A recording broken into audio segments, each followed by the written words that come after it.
ETI je vodilni svetovni proizvajalec rešitev za stanovanjske, poslovne in industrijske električne inštalacije, distributor električne energije za nizko in srednjo napetost ter močnostno elektroniko in polprevodnike. Poleg tega proizvaja tudi izdelke tehnične keramike, orodja in naprave ter izdelke iz plastike in tehnične gume. Sedež podjetja ETI je lociran v centralnem delu Slovenije, v Izlakah. Ker živimo v stičišču različnih kultur, lahko razumemo pričakovanja ter prepoznamo želje strank iz različnih držav. Smo zanesljiv mednarodni poslovni partner. Pomemben del naše strategije je internacionalizacija, kar smo dosegli z ustanovitvijo naših hčerinskih podjetij. Prisotni smo v Bosni in Hercegovini, Srbiji, na Slovaškem, Nemčiji, Ukrajini, Litvi in Rusiji. Naše proizvode uspešno tržimo v več kot 60 državah po celem svetu.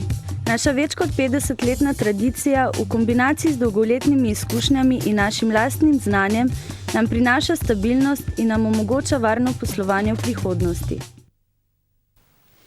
Prav lepo pozdravljeni v oddaji Gost tedna. Naš tokratni gost je župan Ivančne Gorice, Dušan Strnad, ki pa je tudi državni svetnik. Kar precej tem bova v tokratni oddaji odprla. Lepo pozdravljeni v našem studiu. Lepo zdrav, hvala za povabilo. Zdaj vas že kar nekaj časa ni bilo tu, ne? Ja, kar nekaj časa, tako da sem že celo malo težav, da sem vas našel. Pri ETI-ju ste se zaustavili, ne? Ja, sem pač spoznal še eno firmo. Tako, no, nesreča, da imamo še to firmo, ne, ki zaposluje več kot 1200 zaposlenih. Mimogrede, je kaj tako velikih firm tudi v Ivančni Gorici? Livar, Akrapovič? Ja, na srečo imamo še kar te 200 največje, imamo veliko manjših podjetij, kar skoraj 1000 SP-jev in kljub časom, ki jih živimo, naša brezposelnost ne narašča bolj kot druge, oziroma smo celo pod povprečjem, tako da moramo biti zaenkrat kar zadovoljni. Je pa seveda se tudi naša podjetja srečujejo s krizo, predvsem Livarje. Livar je bil v težavah, zdaj je malo boljše in upam, da se bo rešilo. Zanimivo prakso imate v tem vašem mandatu, da se kakšna seja občinskega sveta začne v kakšnem podjetju, tudi v kakšnem športnem, kulturnem društvu, tudi v vzgoji in izobraževanju, ne? To bolj ni primerov veliko v Sloveniji, kaj? Ja, ne vem, koliko je primerov drugje. Mi se kakšne stvari malo lotevamo po svoje. No, v tem primeru se mi zdi, da prav, da svetniki spoznajo okolje, v katerem živijo, tudi iz prve roke, in potem so tudi odločitve hitrejše in boljše. Kako pa pride do teh kontaktov? Ste vi tisti ali vas podjetja, ustanove vabijo, da se oglasite in pogledate, da vam predstavijo? Ja, v začetku seveda smo mi dali pobudo, zdaj je stvar že nekako utečena. Predvsem pa moram reči, da z ustanovitvijo podjetniškega kolegija župana nekako sproti imamo sliko stanja v našem gospodarstvu in preko tega kolegija seveda tudi dobimo določene usmeritve, kaj, kako narediti in koga obiskati. Mislim, da stvari kar dobro tečejo.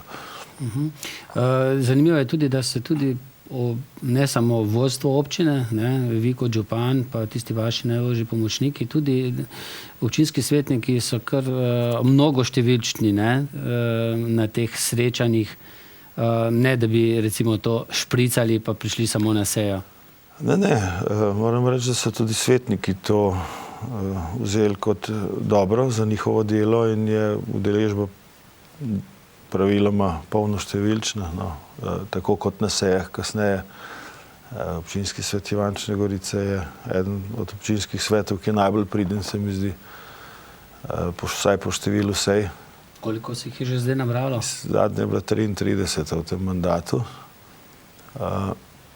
Do konca mandata načrtujemo še na 4-5, tako da bomo tam blizu 40, se pravi 10 na leto rednih, kakšna je bila še izredna.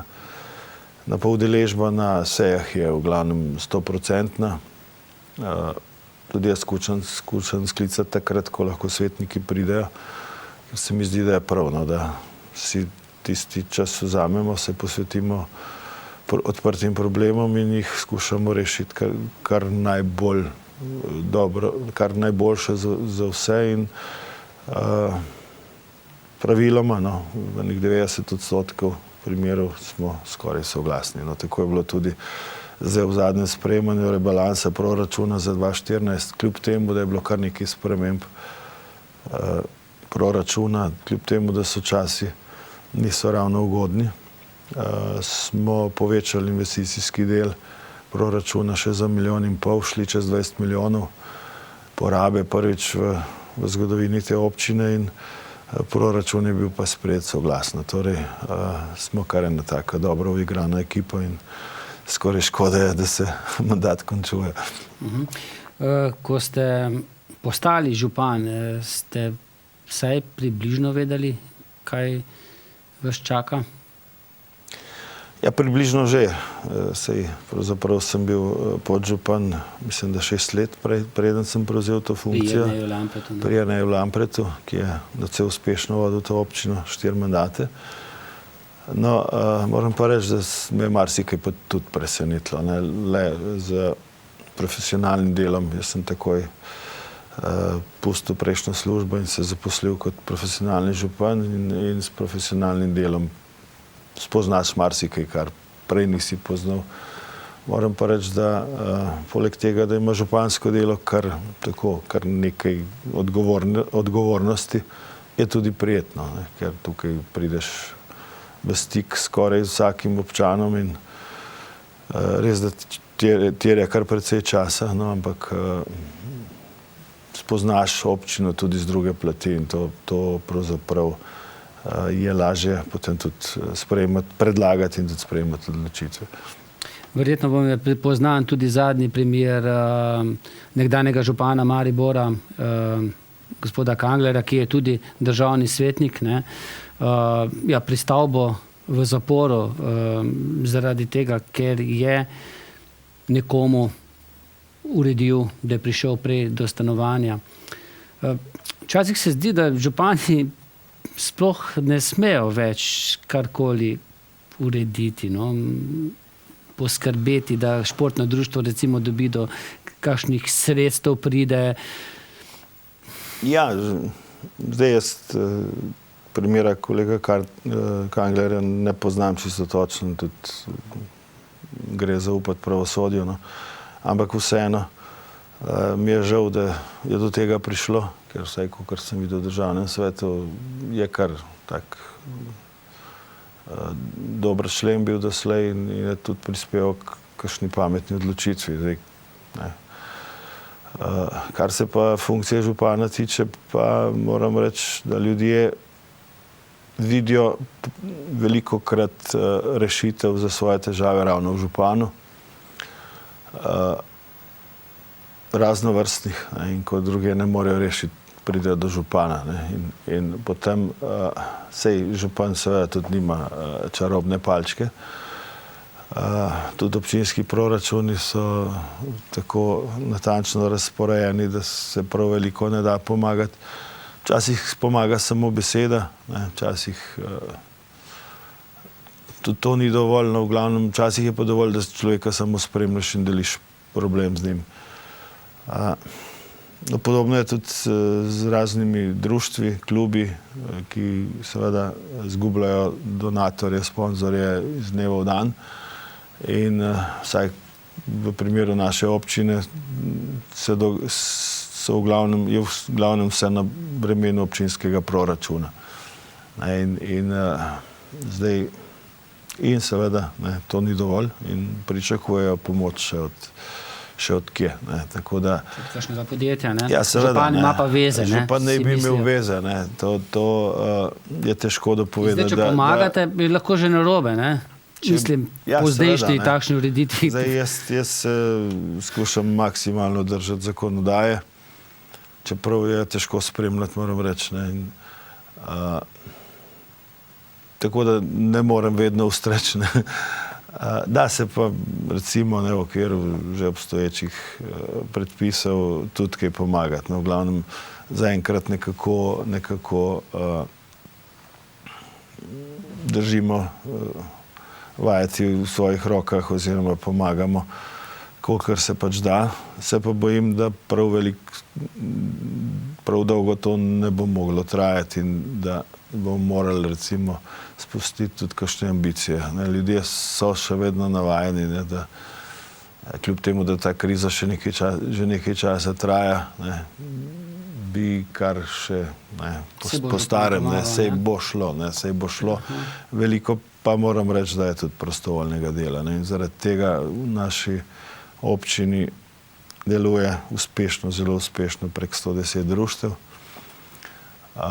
Občina ne povečuje sredstev za društva, skušamo pa držati to na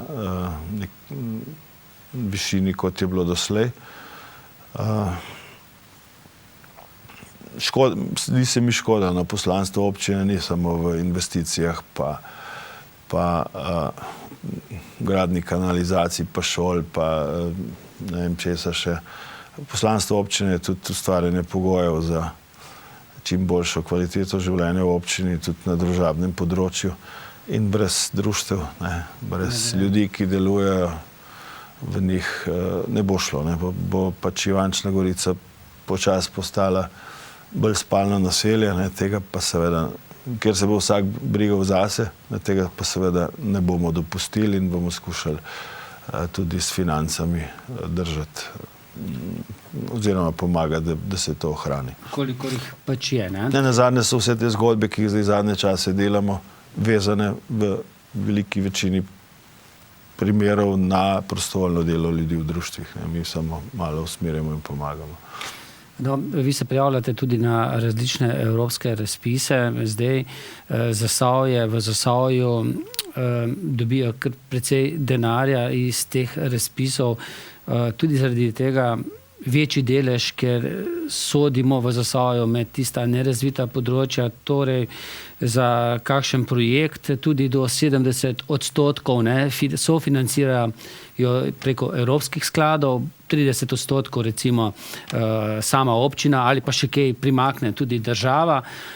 Pri vas pa ni tako, ne? Vi pa sodite med tiste občine, ki so zelo razvite. Ja, mi smo menda razviti, ja. Ste blizu Ljubljane? Veliko mero ironije, mi pašemo v ljubljansko urbano regijo, kjer je seveda Ljubljana potegne povprečje na zelo visoko raven in potem takem imamo približno 1:10, ponekod celo primerjavi z nekaterimi drugimi regijami, celo 1:20 možnosti za koriščenje regionalnih razvojnih sredstev. Čeprav jaz se veliko vozim po Sloveniji, pa vidim, da marsikatera občina, ki je upravičena do več sredstev, je bolj razvita kot naša. Mi namreč še vedno gradimo kanalizacije, pa vodovode, pa šolo zdajle, recimo. Ponekod je to že zgrajeno, ampak smo kljub temu uspeli pridobiti zadnje 3 leta kar nekaj tudi evropskih sredstev. Mislim, da je tega čez 5 milijonov, predvsem za gradnjo teh osnovne infrastrukture. Bili pa smo tudi občina, ki je edina občina v Sloveniji, ki je dobila v drugem krogu razpisa Evropa za državljane financiran projekt direktno iz Bruslja. Tako da zdaj s tem nekaj prakse imamo in v naslednji finančni perspektivi, če ne bo dala država, bo pač dal Bruselj. Za kakšen projekt? Za projekt pobratenja 2 občin, Heršet in Ivančna Gorica. Letos imamo 15-letnico pobratenja in te aktivnosti, ki se bodo dogajale okoli občinskega praznika, tam mislim, da 23., 24. in 25. maja, bodo financirane direktno iz Bruslja, torej naš proračun ne bo nič trpel. Gre seveda ne za prevelike zneske, pa kljub temu, je 15.000 evrov, je kar dobro. Predvsem pa se mi zdi praksa, oziroma dobro to, da smo ugotovili, da se da, in bomo kar usmerili moči tudi v to. Če malce plastično še ponazoriva, če vi za nek projekt, ki stane 1 milijon, koliko sami prispevate, koliko iz teh evropskih razpisov dobite? No, pri kanalizaciji gre 80-20. 20 Evropa, 80, ne 80 Evropa 20 mi. To je iz evropskih kohezijskih skladov sredstev. Gre za velik projekt, ki ga delamo skupaj z občino Grosuplje, skupaj vreden 25 milijonov.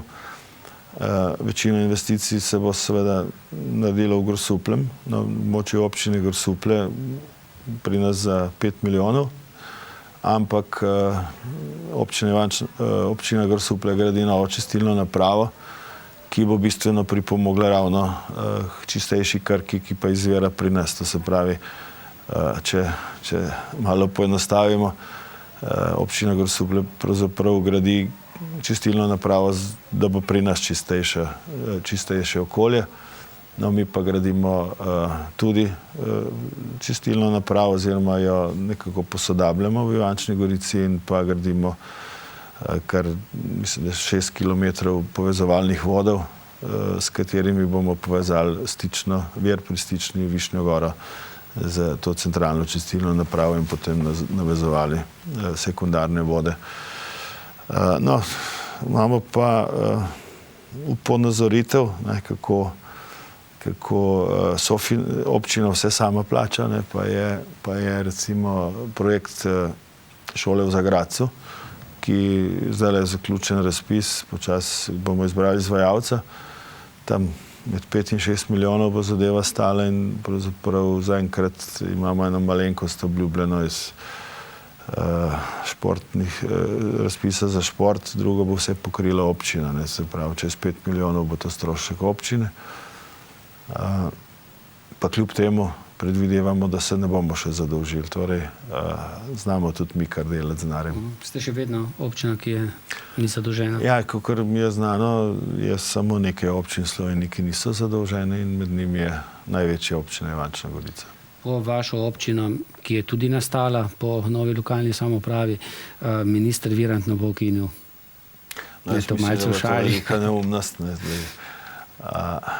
Poznate ta predlog, da bi se nekaj združevali? Zdaj je to potihnilo, ker jaz mislim, da ta predlog ni bil dan ravno po kakšnem tehtnem premisleku.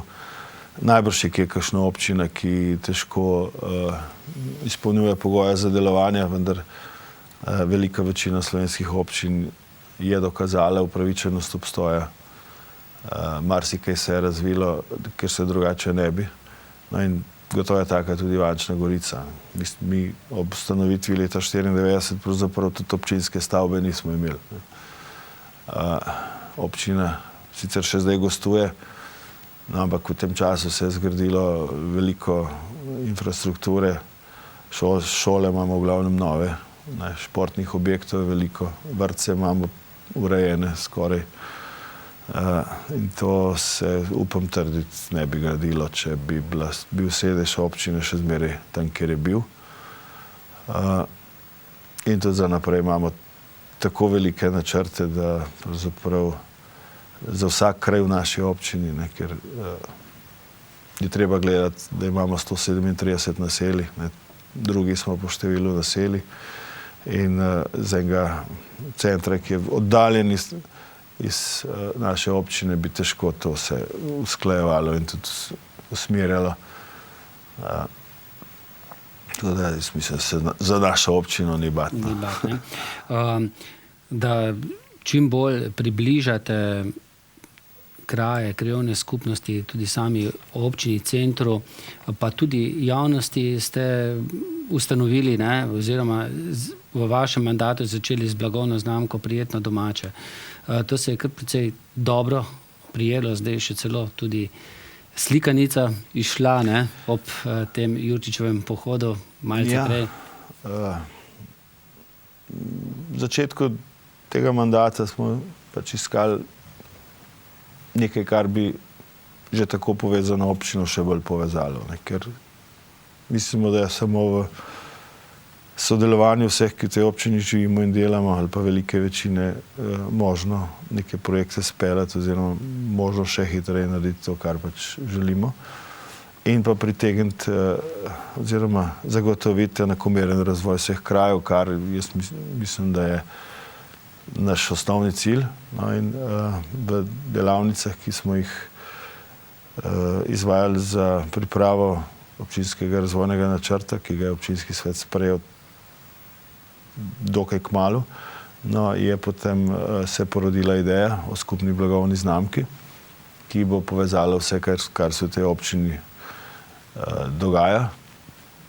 Najprej seveda na turističnem področju, ki je eno izmed 3 nosilnih področij razvojnih občin, poleg gospodarstva in kmetijstva.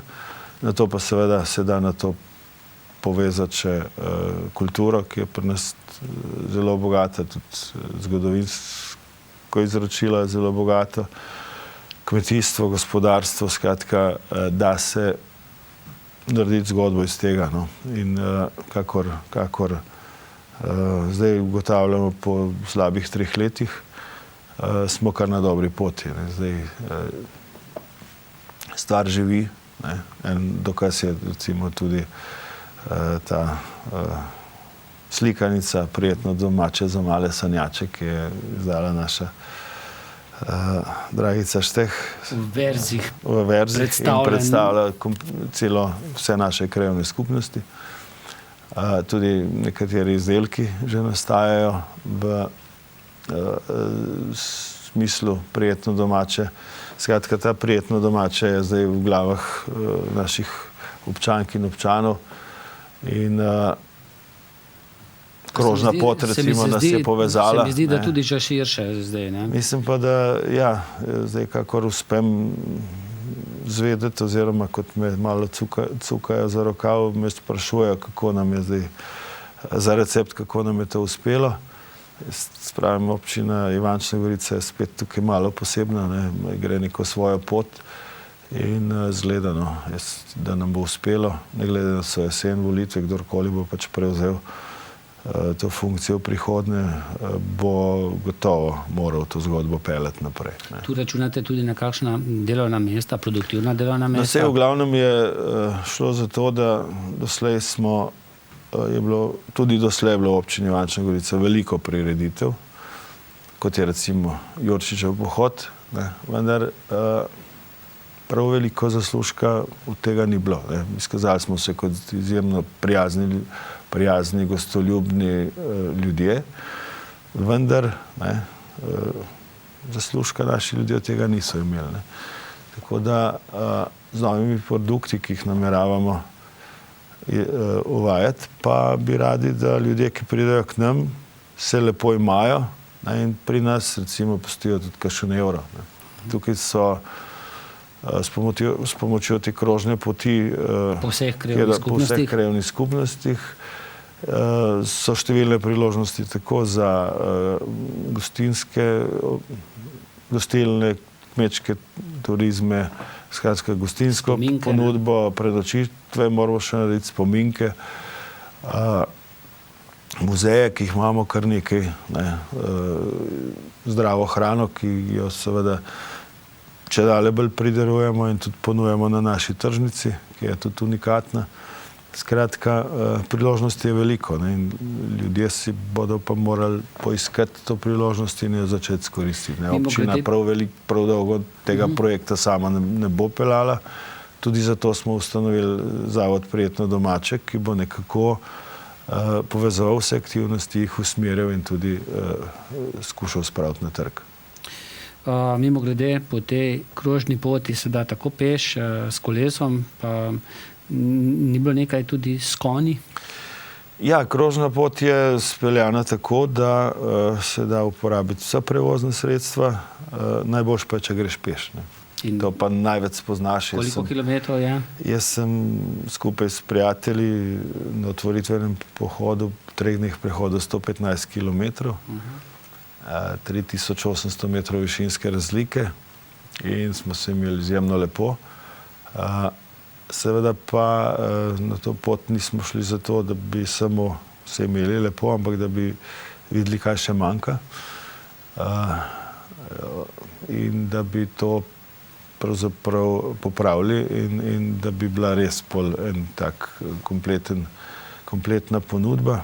No, zdaj naslednja ponovitev, mislim, taka bo 8. maja, takrat nas bo šlo tam med 50 in 100.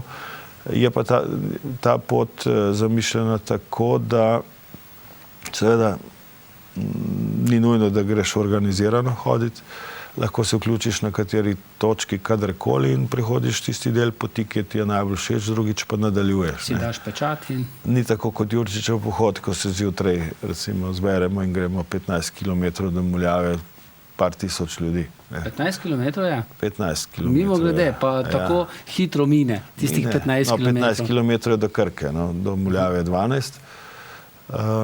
Res pa hitro mine, to pa zaradi dobre družbe. Slabe 3 ure, če greš malce hitreje, pa lahko tudi dobi 2 uri. Na tem pohodu, ko smo pa recimo prehodili vsak dan tam po 40 in več kilometrov, pa smo zvečer ob 4:30 Jurčičev pohod še za en sprehod do Muljave skoristili. Tako smo se sami sebi čudili, kako nam je to uspelo. V soboto, na pustno soboto, je bil ta 21. Jurčičev pohod, ki je bil v znamenju tudi nekaj lepih obletnic, 170 let rojstva Josipa Jurčiča. Njemu je posvečen ta literarni, lahko rečemo, pohod, potem 50 let gledališča zunanjega, letnega, Muljava. Veliko ljudi se je zbralo, kljub temu, da so dan prej napovedovali vremenoslovci slabo vreme, mogoče tudi zaradi tega kakšnih 1000 manj kot sicer. Gotovo je bilo nekaj manj ljudi zaradi slabe vremenske napovedi, pa tudi na sam dan pohoda je zjutraj deževalo, recimo v Domžalah po Štajerski smo dobili sporočila in skoraj niso mogli verjeti, da pri nas sonce. Mi se, kadar se kakšne stvari lotimo zares in smo zrihtali tudi vreme. Se malo pošalimo. No, tale naš Jurčičev pohod je bil zdaj že 21. in organizacijski odbor je sestavljen iz samih ljudi, ki znajo in ki seveda ga vedno pripravijo tako, da se imamo na pohodu lepo. Jurčič je seveda naš najbolj poznan, čeprav ne edini literarni umetnik in pri nas je živelo še kar nekaj ljudi, brez katerih Slovenci najbrž ne bi bili danes taki, kot smo, če jih ne bi bilo, recimo Cigler, Ivan Zorec, pa še kdo, pa Stiški samostan. Brez Stiškega samostana vprašanje, kako bi izgledala slovenska kultura. Kako bi prišli do svojega rodovnika, vprašanje, tako da se imamo s čem pohvaliti, ampak vseeno Jurčič je nekako tisti, po katerem smo najbolj poznani in seveda ga tudi najbolj častimo. Občinski praznik recimo je ravno na dan, ko je on postal urednik časopisa Slovenski narod. Ampak Muljava, kjer je cilj, pa je seveda eden izmed biserov naše občine, na katerih gradimo razvoj turizma v prihodnje. Že zdaj je kar na visokem nivoju z nekaj investicijami v lanskem in predlanskem letu smo tudi infrastrukturo izboljšali. Zdaj je seveda na nas, da nas obišče čim več ljudi. Muljavci so za to, pomembno je, da kraj diha s tem. Letno gledališče je tudi za letos pripravilo ob tej pomembni obletnici 10. brata.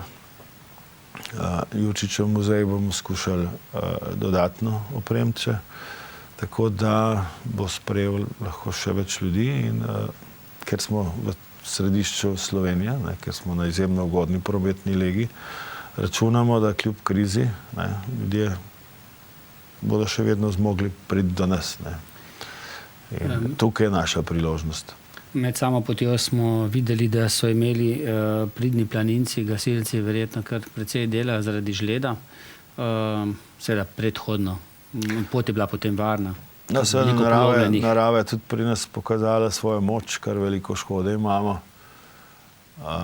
Bila bi še večja, če ne bi pravočasno pristopili pristopil štab civilne zaščite in seveda gasilci. No, na sam dan pohoda pohoda najbrž ne bi bilo, če ne bi bilo planinskega društva Povž, ki je pravočasno čistil pot, kar veliko dela je bilo in tudi poskrbel za varnost, tako da letos ni bilo, vsaj kot je meni znano, nobene poškodbe in so vsi ljudje varno prišli na cilj. Župan, so vam prav zračunali nepremičninski davek? Ja, jaz kot drugi imam tudi kakšno pripombo. Imel sem jo tudi že takrat, ko se je zakon sprejemal. Še zdaj jih imam. Zdaj, če bodo drugi zmogli, bomo pač zmogli tudi mi plačati to. Mislim, jaz osebno in moja družina. Se mi pa zdi nepošteno, da so kar naenkrat občine krive za več kot polovico grehov, ki ne bi se storili ob tem informativnem izračunu. Moram pa reči, da tako slabo pripravljenega zakona še nisem videl. Pa mnogi so na to opozarjali, ne? Velikokrat. Državni svet je dal veto. Skupnost občin je dala ustavno presojo. No, Državni svet je dal tudi ustavno presojo. Nekatere občine so tudi po celi Sloveniji. Mislim, da je bilo 6 ali 7 ustavnih presoj. In res ne vem, kako bodo spremenili zakon, ki zdaj najavljajo, ki je še ustavni presoj. Ampak to je... Pa še na proračun je vezan na nek način. Tako da je to ena sama velika kolobocija, ki bi se je dalo, po mojem mnenju, ki bi se je dalo izogniti. Recimo za določanje zemljišč za gradnjo stavb ni bilo nobenih kriterijev.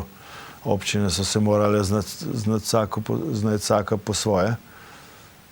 Težko je določiti, če nimaš sprejetega občinskega prostorskega načrta. Mi ga recimo imamo, ena izmed 70 občin, ki ga ima, 140 še nima in jaz si ne znam. V koncu leta ste ga, ne? Avgusta smo ga sprejeli in to je bil kar velik uspeh za tako veliko občino in za relativno majhno število zaposlenih. No, v glavnem, zdaj skušajo nekaj popraviti. Jaz upam, da bo prevladala pamet in da bodo počakali z nepremičninskim davkom toliko časa, dokler ne bodo evidence urejene. Kaj pa denar, ki bi iz tega naslova prišel, če ne bo pri... No, lejte, pri 5 milijardah v banke 200 milijonov najavljajo kot rešitev občinskega proračuna, neobčinskega državnega proračuna. Ja, zdaj so nas spravili v eno čudno situacijo. To je problem, ne? Zakon je povozil prejšnjega, se pravi, občine ne bodo mogle pobirati nadomestila za uporabno stavbnih zemljišč. Nov ne bo veljal. In to je res tudi ustavno sodišče pred veliko dilemo. Ki ne vem, kako se bo končala, ampak vseeno pa se mi zdi zelo nepravično tudi recimo konkretno do naše občine. Mi smo bili ena izmed občin, ki je z pobiranjem NUSZ-ja, tega nadomestila za uporabo stavbnih zemljišč, bila zelo skromna. Smo ga pobrali najmanj skoraj med občinami, oziroma mislim, da je enih 5 v naši družbi. Pobirali smo ga samo za ta nosilna naselja in ostale področje so bila oproščena.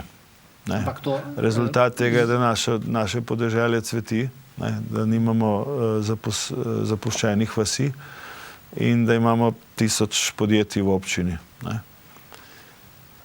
Zdaj pa s tem novim davkom pa bodo ravno naši ljudje najbolj prizadeti. In še večja ironija pa je, da 3 leta občina od tega ne bo imela nič, ker je ne vem po kakšni pameti nekdo predlagal, da občine dobijo, kolikor so pobrali z NUSZ-jem.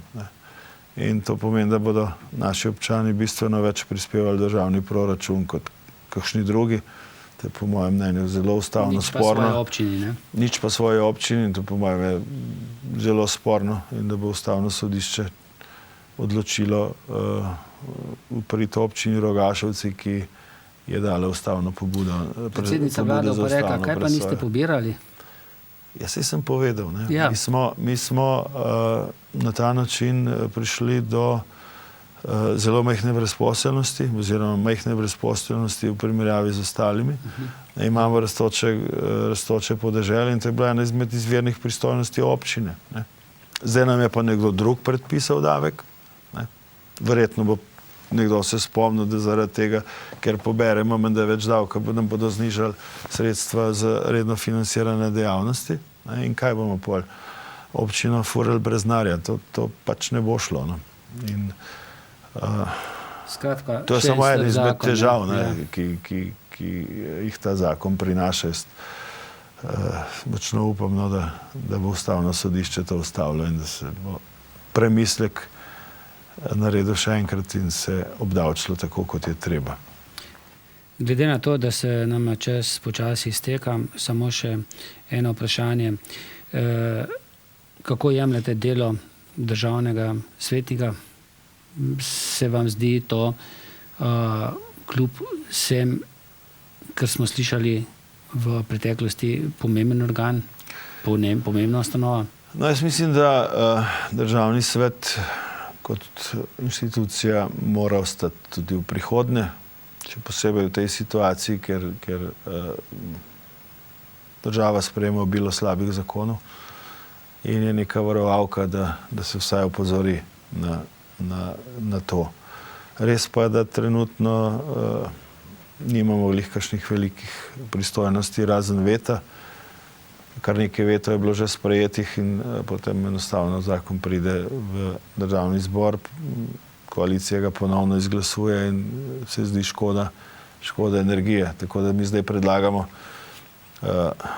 nek četrto branje, ker dostikrat je dober zakon dobil veto samo zaradi enega ali dveh členov. Recimo energetski zakon je dobil veto strani državnega sveta zaradi energetske izkaznice. Ostale rešitve so bile v redu in nujne. Ne? Potem, ko mi opozorimo na boljše rešitve, smo velikokrat slišali tudi potrditev iz vrst poslancev, da bi bilo to res treba spremeniti, vendar je procedura taka, ne, da se samo enega člena ne da spreminjati in potrdijo seveda cel zakon. Ne. Če bi pa šli v četrto branje, da se odpre samo tisti členi, ki so dobili veto in da se popravijo, bi bila stvar rešljiva in mislim, da bi imel s tem tudi državni svet več vpliva in večjo voljo za delo. Čeprav mislim pa, da bi sestava državnega sveta pa morala, o tej bi se morala malo razmisliti. Mišljen je bil kot recimo, čeprav vem, kot nekak drugi dom, ki bi zastopal prebivalstvo, kjer bi imele lokalne skupnosti ali pa lokalne skupnosti več vpliva. Zdaj je približno polovica iz strani lokalne skupnosti, polovica pa iz interesnih dejavnosti in to pogosto ni ravno dobro. Ne. Vidim, da delodajalci in delojemalci pogosto glasujejo enako, čeprav po naravi bi morali biti nekako nasprotni. Ampak jaz sem prepričan, da bo se našla tudi pamet, ki bo uredila državni svet, ki bo ohranila državni svet, morda kaj popravila, ampak tudi jaz osebno moram reči, da sem dobil od dela državnem svetu več, kot sem pričakoval, pa ne v finančnem smislu, no, ampak v tem, da pač redno spremljam zakonodajo, skušam tudi kaj prenesti glede na težave, s katerimi se srečujem vsakodnevno kot župan v zakonodajo in to se mi zdi dobro, no, imeti nek vpliv na to, kako se in kakšni zakoni se sprejemajo, je na nek način tudi privilegij, no, in jaz sem hvaležen, da so me za ta mandat izvolili v državni svet. Gospod župan, hvala, da ste bili naš gost. uspeh Sviža, ne, smo nekako ven spustila, drugo mesto, Sviš. To je sestavljanka Ivančna Gorica, Bastična. Tako, ja. Verjetno ste ponosni, ne, to je največji uspeh kluba doslej. Ja, pri nas je še kar malo euforije zaradi tega, še posebej, ker vemo, kako težko, kako so morali garati fantje, da so do tega uspeha prišli. Namreč tudi Sviž deli usodo številnih društev in klubov pri nas, kar se financ tiče. Njihov letni proračun je nižji, kot kakšen večji klub da za enega igralca. In v teh razmerah se je res težko boriti enako vredno z najboljšimi. No, našim igralcem je to uspelo, tudi vodstvu kluba je tukaj in trener so seveda zaslužni in jaz jim še enkrat iskreno čestitam. Predvsem pa ne smemo pozabiti, da je tudi zadaj podmladek. Naše strokovno delo v klubu je izjemno in tudi podmladek Sviša je na najvišji ravni. Ena generacija je bila lani državni prvak, marsikateri od večjih klubov bi si to lahko samo želi. No in jaz samo upam, no, da bomo skupaj znali poiskati vsaj tisto osnovno materialno podlago, da bodo fantje lahko nadaljevali. In da bodo člani ostali v prvi ligi, ne? Ja, seveda, ne, to je na nek način motiv. Jaz sem bil tudi sam športnik. Vem, ko sem bil mlad, ko sem začenjal, sem imel nek cilj, da zaigram nekoč v članski ekipi. Ne? In če ni članske ekipe, potem ni motiva. Ne? In članske ekipe seveda morajo obstajati zaradi podmladka. Tako v nogometu, ne, kjer je pri nas tudi zelo razvit. Imamo mladinsko šolo nogometa, kjer je 300 otrok od vrtca naprej. In seveda tudi, potem pa takoj dodatna skrb, kako vse to plačati. Ne. Začaran krog, ki pa ga zaenkrat še uspešno rešujemo. No, dajte ga še naprej. Hvala. Hvala lepa vam. Hvala pa tudi vam za pozornost. Srečno.